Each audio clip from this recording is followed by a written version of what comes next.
a flash. Out in the structure, I go and take a splash. Me na power, no double, but I is no rush. I give she a bad boy wine.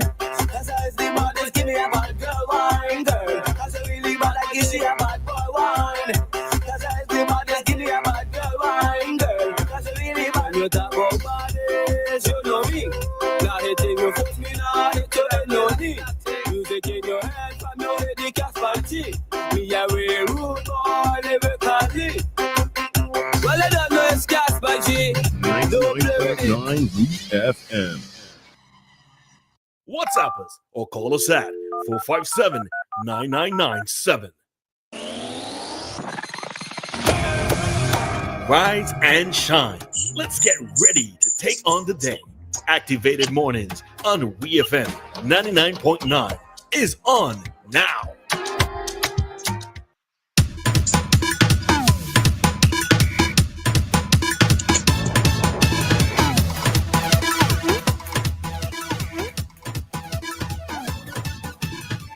All right, so good morning to SVG. I am here with you for another day of our Activated Mornings program, and it is Friday.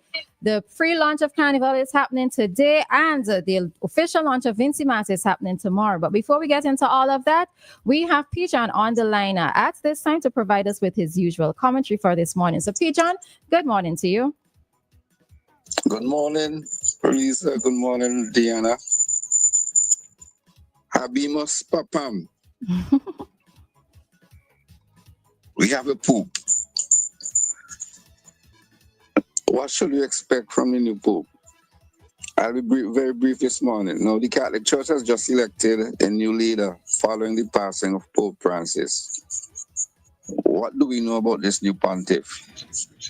The conclave, that is the body that normally congregate to elect the Pope, has chosen American-born Cardinal Robert Francis Prevost to be the next Pope. He will be known as Pope Leo the 14th. Leo is the first Pope to have been born in the United States. I think this one took everybody by surprise when they named an American Pope. But he is also a citizen of Peru, where he has spent much of his life. He was elected the leader of the world's 1.4 billion Catholics on the second day of the conclave by the 133 cardinals who were sequestered in the Sistine Chapel. Now, this new Pope has been elected in a world on the brink of turmoil. Wars, tariffs, all sort of things happening. It would be interesting to see how he navigates these times. Can he make much of a difference? And that is my rant for the day. Very, very brief indeed. Thank you. All right. Thanks very much, PeeJohn, and have a great weekend. Thanks. All right.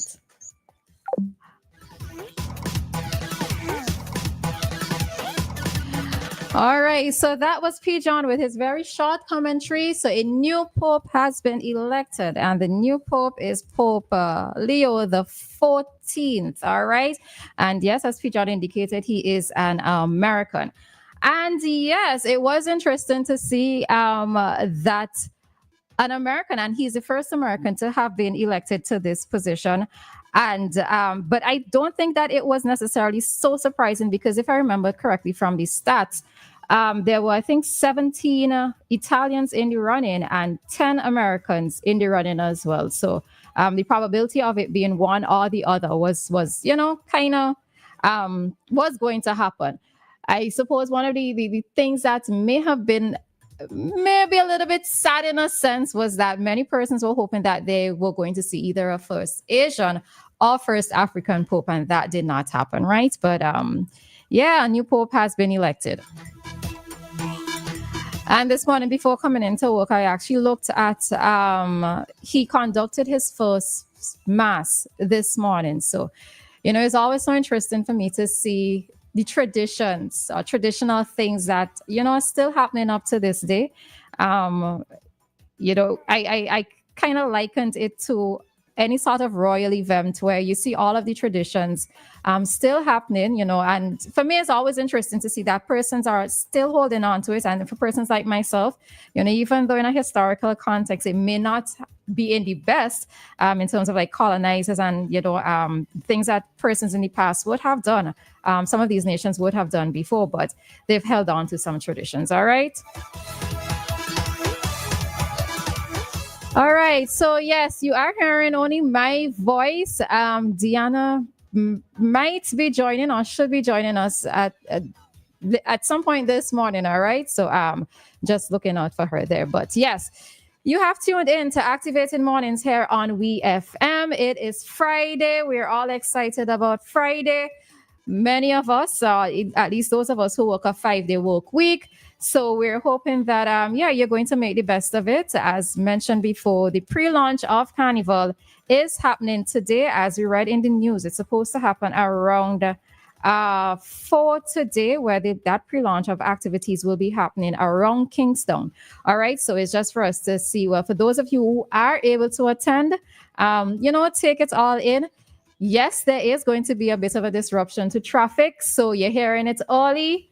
If you need to get out of town or you don't want to be caught up in the jam or whatever the case might be, organize yourself early. But they would actually like, and they being CDC and, all those persons who take part in the festivities, they would like for as many persons as possible to look on and to witness what is happening. Everything is going to start and culminate at Heritage Square this afternoon in terms of the pre-launch, and the official launch of Carnival will be happening tomorrow at the tarmac. All right. So for those who might not be aware, let me see. So So the launch of Carnival is happening tomorrow at the tarmac. A pre-show starts at 6 and showtime is at 8. All right. And this is absolutely free for you to enter. So crews and crews, please come out in your numbers. Let's represent. Many persons may not realize the trickle-down effect that Carnival has on many of us here in SVG.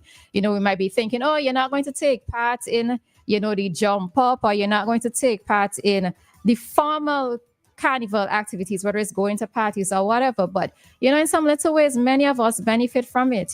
Big persons with businesses, you see increased business activity as a result of the influx of persons who come home for Carnival celebrations. All right. So whether or not you're fully into it, it has that trickle down effect here within SVG.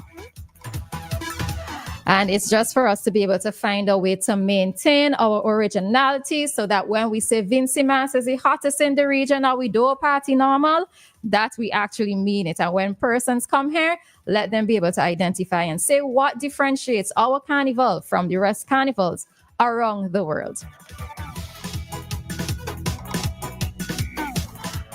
All right. So just want to say good morning to the persons on the live and those on the WhatsApp. Good morning to everybody. And just to touch on another story quickly before we head on out, that Sandals has unveiled plans for a beaches resort here in SVG. So as we talk about Carnival, as we talk about increased visitors, we are also going to see that there are going to be more persons coming to SVG as a result of New Sandals Beaches Resort. All right. So I'm reading this from St. Vincent Times. So Sandals Resort is set to open a new beaches resort in St. Vincent and the Grenadines as part of its expansion into the Eastern Caribbean destination.